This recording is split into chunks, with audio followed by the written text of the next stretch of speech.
is 1 bar. So 1 millibar will be 100 Pascal. So you think the air pressure is changing by 100 Pascal. So any other guess? Do a guess? So since you're birth, you're living in that surrounding, how much does the pressure change so that you can hear it? Maybe 1 picopascal. 1 picopascal. 0.1. 0.1. Pico is 10 to the minus 12 Pascal. femtopascal. It's minus 50. You think it's 1 picopascal. That's nice. Huh? Do we have air pressure in our bodies or not? That's our pressure on our body. Is it, what is the... We have this, the our value of body it? must resist the normal air pressure. Right? So if you get into a chamber and you put the air out of the chamber, it's like you go to free space, then you will immediately explode. Because the pressure on your body is more than the pressure out of it. Yeah. Because the body cannot live without that pressure. The first thing is that the blood runs out of your ears, eyes, and then the rest will explode. Yeah. So that's why every astronaut has to carry a pressure suit. I thought that's oxygen. No. Okay. Because if it's pure oxygen, all the cells will immediately burn down. So if you have more than 21% oxygen in the air that you are breathing, then you will age very fast. It's the same as divers. Yeah, because oxygen is more or less burning. Oh, yeah. It's a burning process.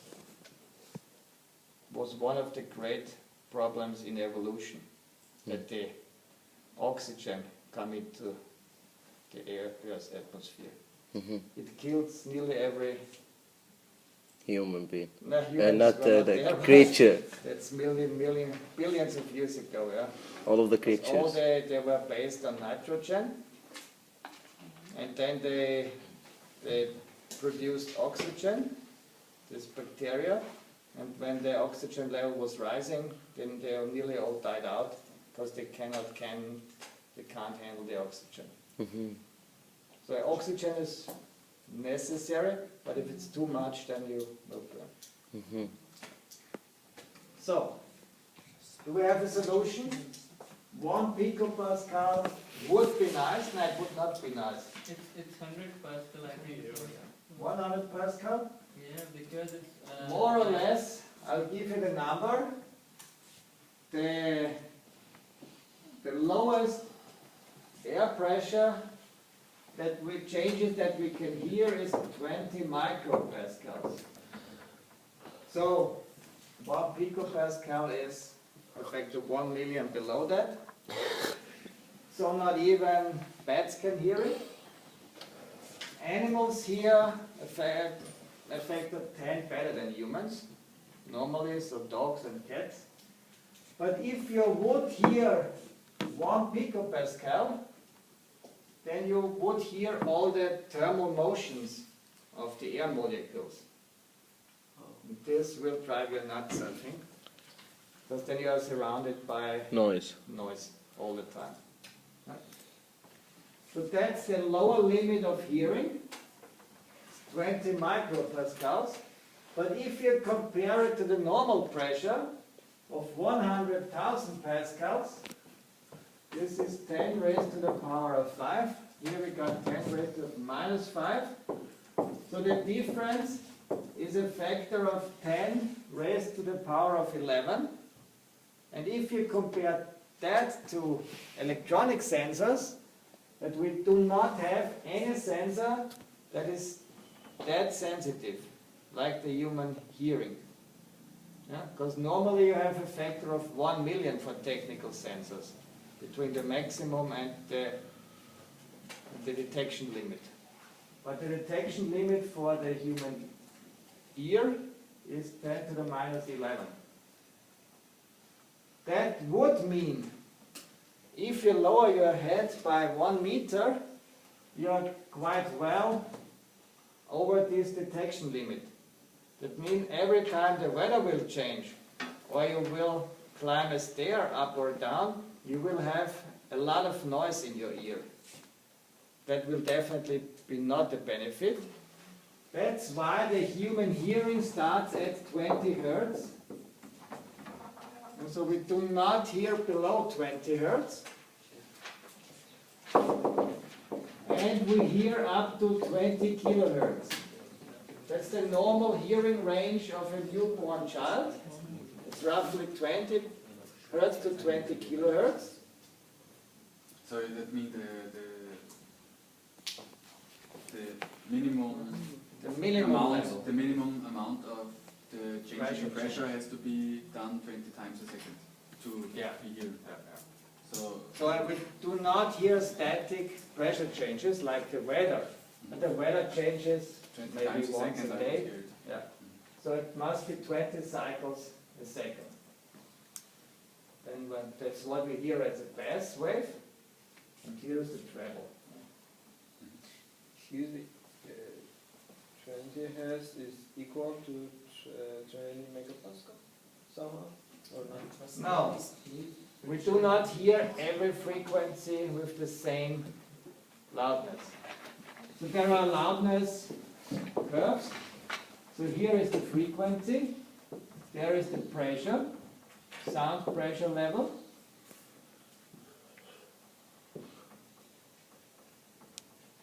The highest sensitivities we have to weigh the human hearing. Yeah? That's not related to sensors, that's the human hearing. Yeah? The maximum sensitivity we have around 3 to 4 kilohertz. And then the sensitivity drops to 20 hertz, but this also depends on the loudness. Yeah? This is for 20 micropascal. If you're going up in loudness, this flattens out.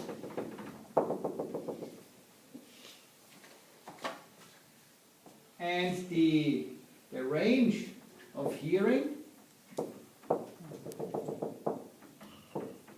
it's 120 dB. This is decibel, it's roughly a factor of 10 million. So the lowest amplitude would be 20 micropascal. The highest amplitude that we can stand is roughly around 100 pascals. So if you have more than 100 pascals, with 100 pascals you immediately destroy your hearing sense. If it's more than that, the acoustic wave, then you got burned skin. So the amplitude of the sound wave is the pressure. Yeah. The change in pressure. And if the change in pressure is roughly 200 pascals, then it will burn your skin. Because what is a sound wave? A sound wave is more or less a movement of air particles. Huh? And if the amplitude is too much, then Hertz. it will burn your skin. 20 kilohertz, yeah. But it's still astounding. The sensitivity of the human hearing, it's a factor 10 raised to the power of 11 below the static air pressure. And it's very important that the hearing is starting at 20 Hertz, because if we would hear down to 0 Hertz, we would hear the weather changes. That's good. That's good, Yeah. but it's going on all the time. And we have really big changes in air pressure. From 1013 down to 917 for really bad weather. This will wake you up during night times all the time. Huh? And it's amazingly high amplitude. So the It's very good so that we start our hearing with 20 Hertz. To going up a little bit more wouldn't be a problem, huh? Yeah. Except that you can hear the bats or something like that, but that's not a problem. Especially in the town, because we don't have any bats anywhere. So, now that we have an understanding of our input quality, that's what's going into the microphone. Then we can design a microphone.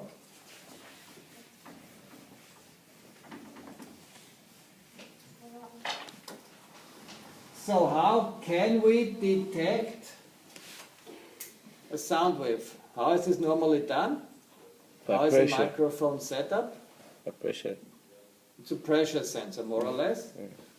But a membrane. Maybe we got a sealed box as a starting point. There we cut a hole. And there we put some flexible rubber. And then we put a membrane. And now if the sound wave is traveling to the membrane, this membrane will move. This will move in and out of our sealed box, because if we've got a higher pressure outside, then the membrane will be pressed into. If we've got a lower pressure outside, then the membrane will come out. So in our box we have the air pressure. Yeah? And now if the sound wave is hitting the membrane will start to vibrate. The question is, how can we detect this? How is this normally done? It's the change of the air pressure at the box. You said that at the box we have air pressure. So if the membrane It's statistical. If the membrane vibrates, then Vibrate. it's also changing in the box. Yeah. But normally we got the same air pressure like the outside, because we have a small leak here. And if the sound wave is hitting the membrane, then it starts to vibrate, because there is some flexibility in the air. If the membrane is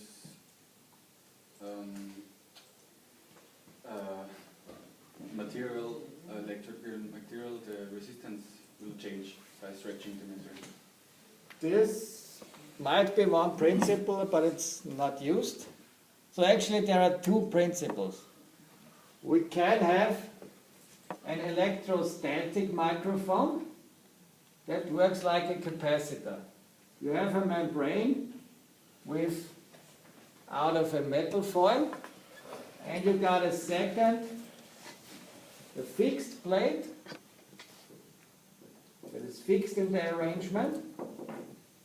And now if the membrane is moving, this is like a capacitor, and the capacity of the capacitor is like we had it before, epsilon times A over D.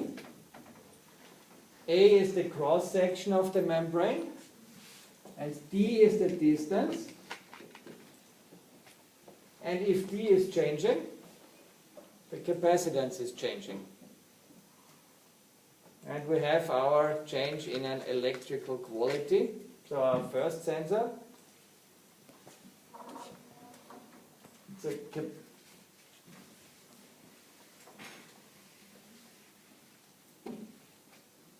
an electrostatic microphone. Or there is another way that's more common. We link this membrane to a coil. So the coil is fixed. There's a coil carrier that is mounted on the membrane, and this coil is moving within a magnetic gap, and then we have the law of induction. So the coil is moving in a magnetic field. It's in and out, moving to the magnetic field, and then we got the law of induction.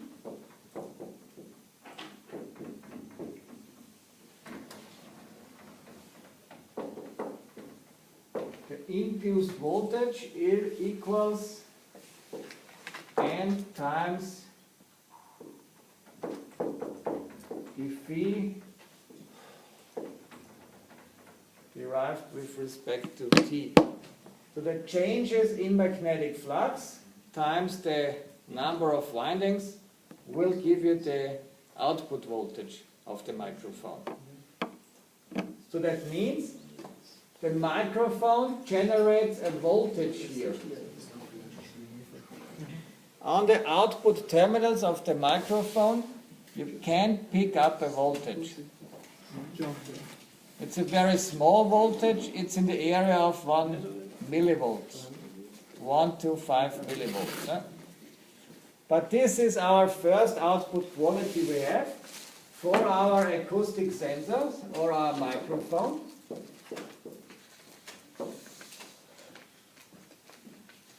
And the output quality is voltage. And voltage is very easily handled. So if you are designing a sensor, try to get a voltage as an output quality. Because with a voltage, you can easily convert to a digital number or whatever. So our goal primarily will be to get a digital number out of our sensor. Why? We will talk a little bit later about that. The first set of the output will be capacity. Before, this was a different sensor. This was an electrostatical microphone.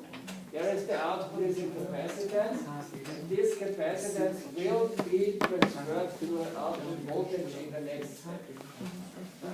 And for the dynamic microphone, this is the microphone with the coil. We call it dynamic microphone. Here we got directly the output as a voltage.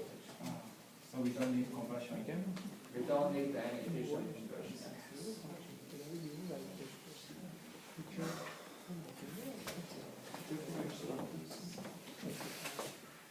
So actually we got one break in between the lecture, but I think we do it after the lecture. Okay.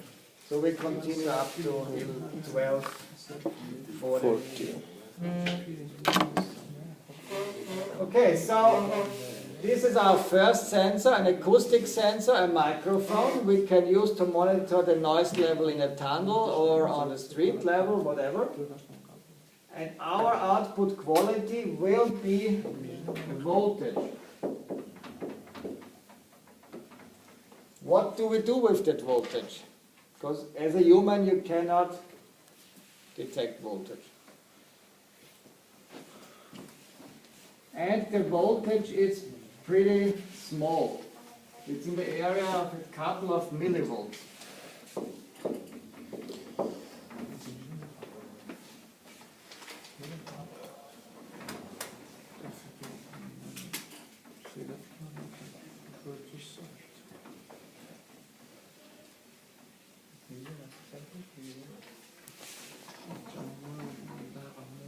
So what will be the next steps? Is to read that voltage. To read that voltage, this is our microphone, and we have an output voltage. But we cannot convert this small output voltage directly to a digital number. It's too small. To the next step- to The next step will be to get make it bigger, to amplify the voltage. So in the next step, we have an amplifier that will amplify the voltage to a certain level. Normally, we will try to amplify the voltage to a level of 0 volts to 5 volts. so with a fixed number. The maximum available range is 0 to 5 volts. Not more than that, because this will overflow the next stage. Both of these two possibilities are, used by You can microphone? use both of them, yeah? Electrostatic or a dynamic microphone. This is kind of electrostatic. This is the dynamic. With the coil is the dynamic, and with the capacitor plates is the electrostatic microphone. Is that different in the sound quality? Yeah. Or which one is better? Direct, I think. It depends on the frequency range you would like to monitor. But that's for noise monitoring, I see, guy. don't care about that. But if you are monitoring a voice for an audio recording, then you have to care about that. But not if you're monitoring noise.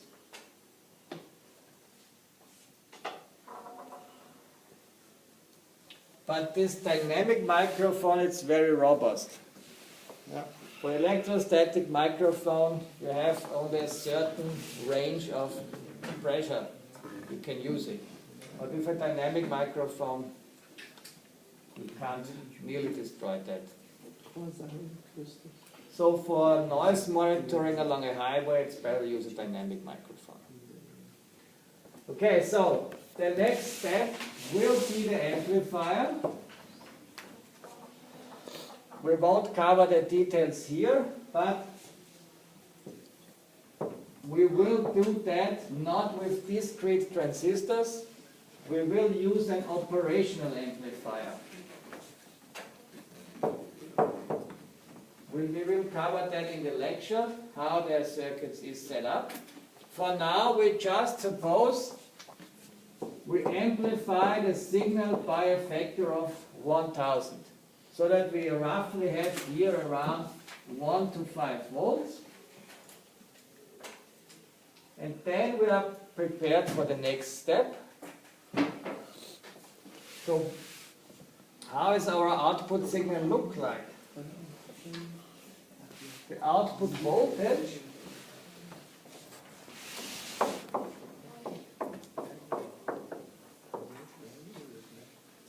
if no car is passing by, then we have a flat line. And if the car is coming, then we have more, maybe 1 or 2 peaks. So what we are doing with that signal? What we are interested in is the envelope of that signal. We are only interested in the amplitude of the peaks. Because this is our car that is passing by. Huh? If we would like to detect the car, then we are not interested in every single wave here, or the frequency, whatever. What we would like to have is the so-called envelope of our signal. We got a positive and a negative one. They are more or less the same. But we don't need both of them. So what we would like to do is to cancel out the negative, the signal below 0. So what we can do next is to rectify the signal, to cancel out the negative signal share. It's normally done with a diode. It's not that simple, but for now it's okay. Rectification. In the next step, If we don't rectify it, what happens? then we have the signal. And this signal you cannot feed to your analog to digital converter because the output numbers would be rather erratic. Sorry, we do the rectification after amplifying the Yeah. data. First we amplify the signal. This is always the first step. Amplify the signal to a useful amplitude. And useful is in the area of 1 to 3, 4 volts. Huh? Do not do the rectification the first step, because this will give you a lot of noise. So we will do a rectification. Then only the red signal, so I'll put it away, the red one. Then all that is left is actually the black signal above 0. this is not what we would like to have. We would like to have the red signal. That means we have to average our signal. It's an integration or averaging filter. That's quite simple. It's just a low-pass filter. Averaging. What you have to keep clear is this will be too much averaging, yes? Because then your information is lost. The averaging depends on the frequency of the input signal, yeah? But the red curve, that's what we are looking for, because this is our car. So every time the red curve crosses a threshold, then we have a car here. That's our detection event. But the threshold we will not implement in the analog world. This we can do in our microprocessor afterwards. But we have to prepare our signal. So what we're looking for is the red curve. This is our detection. So we have to use a low-pass filter to do the averaging of the black curve to the red one. And then we can go into an analog to digital converter. And this analog to digital converter will transfer our red signal. What do we have as an output here? Bits. Bits, yeah. It samples the signal. Numbers. We have a series of numbers that is representing our red signal. And now you can implement your algorithm for detecting the car. This will be quite simple.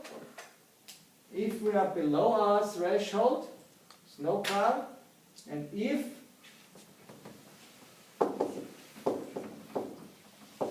Zk is bigger than our threshold number or our limit,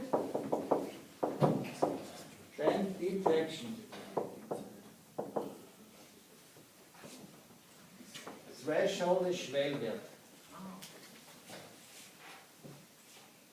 So if our number here is bigger than our threshold, then we have a detection. Then there is a car. But we only want to detect the positive direction. Eh? So the negative direction here, when we underrun the threshold, means that the car is away from our detector. So, if you measure the distance between the two thresholds, you can do a rough estimation of the speed on the car. Yeah?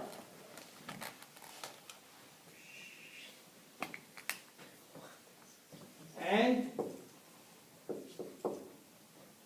the crossing of the thresholds must all the time be symmetrical. A positive one is followed by a negative one. So 1, 2, it's one car. This you can easily implement into your microprocessor. So that means here we have a series of numbers representing our signal, and with that numbers we go into our digital signal processor. This is our processing core. Here we can put in the algorithm for detecting the car.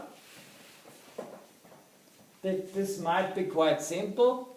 If we overrun the threshold, then we have a detection, but it might be pretty sophisticated with additional filtering and Fourier transform, so you can do whatever you like.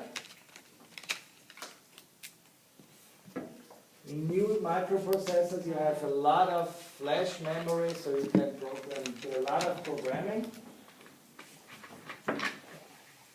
And we don't do it in assembler. Yeah? You normally do it in C, because in assembly you can't do all these algorithms. Now, then we have a digital signal processor, then we have the detection. Car is here, speed. So what do we do then? Is it enough to have the information here in the sensor beside the street? Transmit it somehow. Normally not. Huh? So the next step will be to have a modem. So GPRS to transfer the data to a server for aggregation of the data or whatever. So this can be transferred to a server or whatever, but this is covered by telecom, so it's not anymore a sensoric part. But this is normally the setup for a sensor. For our cross section, there we have 4 of these. So we have 4 microphones monitoring every relation. And then we can also calculate if there is a congestion at the crossing or whatever. So we can do a lot of calculation here. And normally we do not transfer the raw data, so that there is a car at the section. We transfer the number of cars per second, or the maximum speed, or whatever you are interested in. So we do a data processing within the sensor, and the processed data we transfer to the server. Yeah? So that's the global idea. You see there's a lot of analog electronics involved. Here we are starting with a digital system, and here the telecom comes in. Question or? Should we please explain the low LP and the analog? The low pass filtering. Yeah. And analog digital. So maybe we go through the signal transformation one more time. So right after the microphone,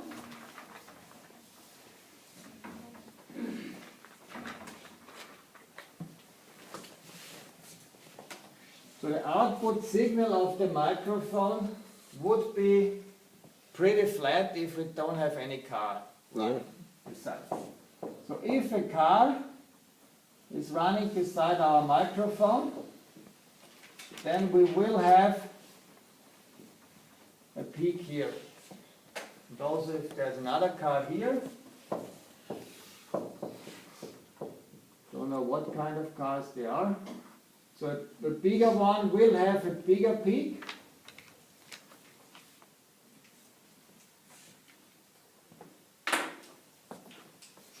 So if the problem is this analog to digital converter, the output signal is of a discrete nature. So you cannot have infinite amount of numbers per second. Yeah? So at the output of the digital to analog converter, there are only numbers. And let's say we got 50,000 numbers per second. You know this from a CD maybe. A CD is an audio signal, and on the CD you got 40,100 numbers per second for every channel, left and right. Huh? That's the same problem here. You cannot have an infinite amount of numbers per second. You can have maybe 10,000 numbers per second, but that's more than enough. Right? So, and this analog to digital converter will 10,000 times per second look at the analog signal, take a sample, and convert this sample to a number. That means we have a sampling here. So if we take 10,000 times per second a sample, one sample might be from the upper half of the signal, the next sample might be from the lower half, the next sample from the upper, maybe upper, lower, lower. So you cannot know if it's from the upper half or from the lower half. That means if you average these samples afterwards, that might be zero, but the signal is not zero. So to avoid this, we cut the negative signal portion. This is the rectification. Yeah? Based on this rectification, we do not have any negative signal share anymore. Huh? And now we have the problems that we would like to have the peak values of our signal. But if we are sampling that signal, one might be here, one might be here, one might be here, one here, you don't know. Huh? And that's why we do an averaging of this signal. This low-pass filtering will give you only the envelope of that.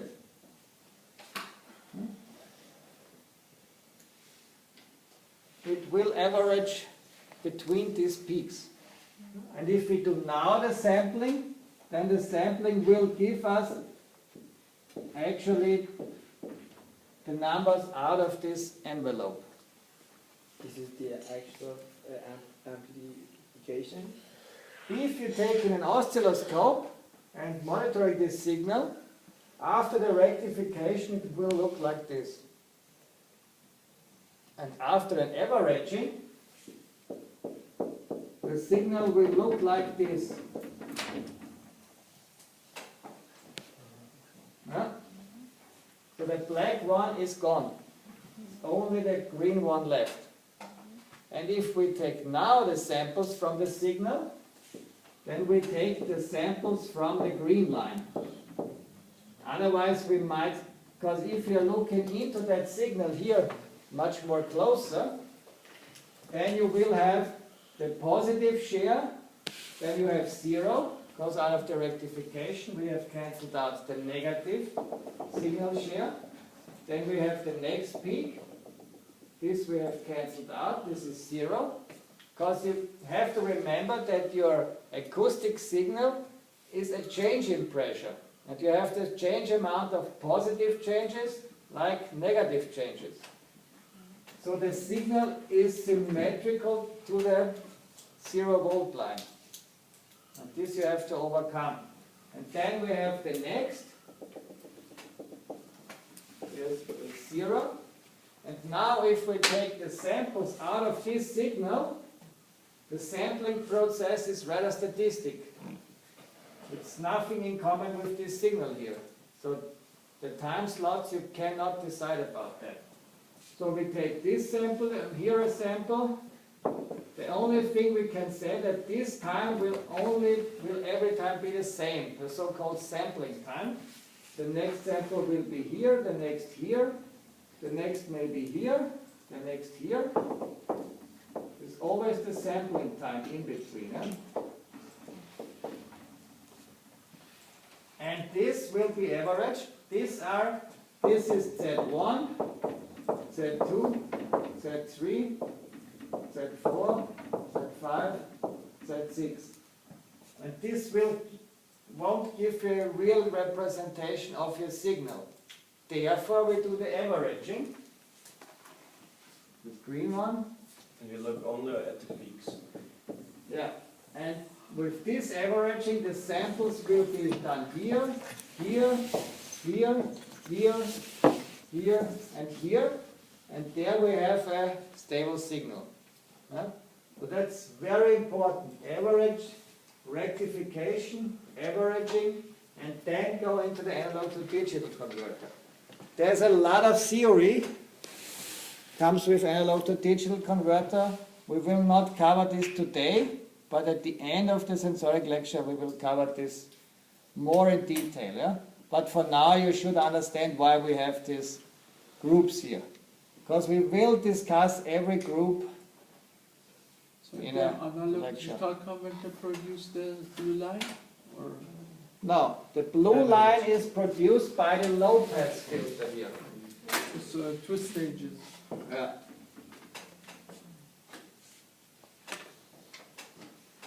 This, the black one is the rectified signal. There are no negative signal shares. Huh? And after the low-pass filtering, we have the green line. So the green is low-pass filtered. This signal we will see here. Huh? And the black one, 0, we will see here. Huh? But we can do this in the lab so that you will see it. Well, I think this happens in no time. In no time? Yeah, and we don't notice the time for changing from this detection here in the loop, in this loop.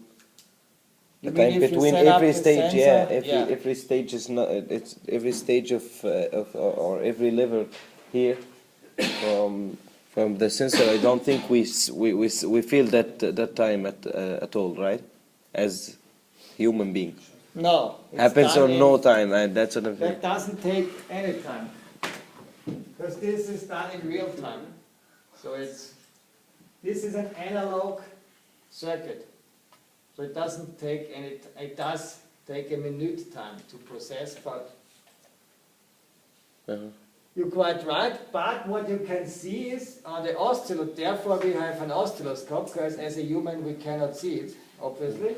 Therefore we take an oscilloscope and we can see the signals. And there you can see this signal, the black one, and after the averaging you will see the green one. This we can do. Huh? It's interesting. So I'm a bit lost on what is happening at the low pass filter. The low pass filter we convert from the black signal to the green signal. The black signals are the signals we got after averaging the positive. After the averaging. Huh? After the averaging. At the starting we have positive and negative signal shares. Then after rectification, the negative is After the rectification, here, we have only the positive signals left here. Huh? what actually if we average at that point. If we cut off the negative part after the Cut off the negative, that's all we have done. That's here. Okay. That's from here to here. All we have done is to cut the negatives. So the green is not here until now. Huh? So if we do the rectification, all we do is to cancel out the negative signal shares. And after that, here, then we do the low pass filtering, and then only the envelope will be left. And from the envelope we do the sampling. This we convert to numbers. And what about those tiny, don't know, green? They are not here. Green? Here we don't have the green dots. No. The act of, I mean, that one is.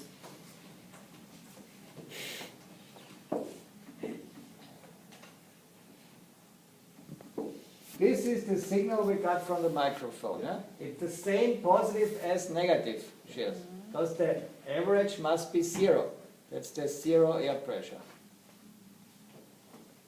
Then we do the rectification and only the top share will be Calculated. there. Yeah, Yeah, that is what then. That's the rectification. Then why do we need the low pass filter? Because we've really gotten what we need by. Because we do not know where the samples will be taken. This we can see here. Huh? There are only positive signal shares left. The negatives are cancelled out. There is zero. Huh? And now we do the sampling. And there is the only thing we know about sampling, that all the samples will be taken into time equivalent distance. Yeah? And the samples might be done here, and after maybe 1 microsecond we do the next sample, it's here, then we do the next sample, it's here. But this is actually not from our signal. That's an artifact from the rectification. Therefore, we do the averaging, the blue line, and then the signals, our sampling values represent the signal amplitude. Otherwise, they won't represent the sampling amplitude. So those tiny green samples are not the main. Not the main signals, they're from the envelope. So that one. So that's what we're interested in. We are only interested in the that in one the is size of the air pressure changes. That one is the amplification or not? Changing Amplification we do in any case. Huh? If you want to show the amplification on this, So the output signal of the microphone will be rather small. Then we do the amplification. We are here. Then we do the rectification. Only the positive share will be there. Then you have to look at the signal. This will be a positive one, nothing, because we cut out the negative ones. But we have to have a signal in that time. So the best we can do is to have no signal. Then the next positive peak, the negative peak is cancelled out. 0, next positive peak. But this is not our input signal anymore, because this is artificially created by the rectifier here. And if we take our samples from that signal, that's not the real world. So that's why we do the averaging. We average from peak to peak. Huh? Whatever comes down there. But we will do a lab session on that maybe. Yeah. That will give you further insight. We take a microphone, you can speak into the microphone. You can also monitor street noise out there and put it to the microphone. And then we do an amplification, a rectification, and an averaging. And then you will see it's looking like that. for it we need two simple symmetric simple, yeah? For what? For measure speed. Yeah. Speed measure. Two symmetric simple. To measure the speed, you need at least 2 microphones. And to compare the output signals of these 2 microphones. What in curve, average curve, we need to compare two simple, two symmetric. Out of simple. one curve, you cannot calculate the speed. For example, here, and Yeah. here, and here. Let's do something. But this was a different example. If we have only one microphone, you can estimate the speed. Maybe, yeah? Do an estimation how long it takes for the car to cross by the microphone. Yeah? But this depends on the size of the car, how big is the peak. Then you have to do a scaling down for the peak amplitude. You might estimate the speed, but you cannot do an exact measurement. But you might estimate it. If you have only the possibility to use one microphone. And the low pass filter is combination of resistance from That's an RC.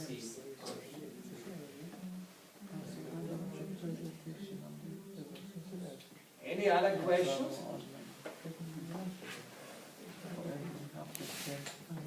So let's have a look for the time. But the low pass filter will just allow higher frequencies to pass through the high Low pass, only the low frequency pass. Okay. Good, okay.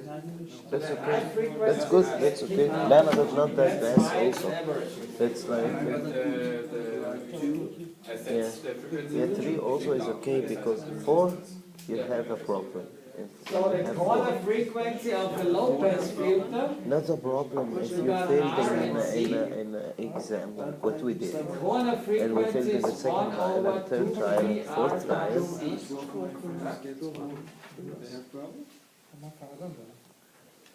If you failed in an exam in any other subject, and you failed in the retake, like what we did, I hope so, not to fail the retake. And the other So a one, low pass filter is a filter where only when you low repeat that frequency home can here, pass. you will take The all high of the subjects frequencies you get four kicked out. with you. Huh?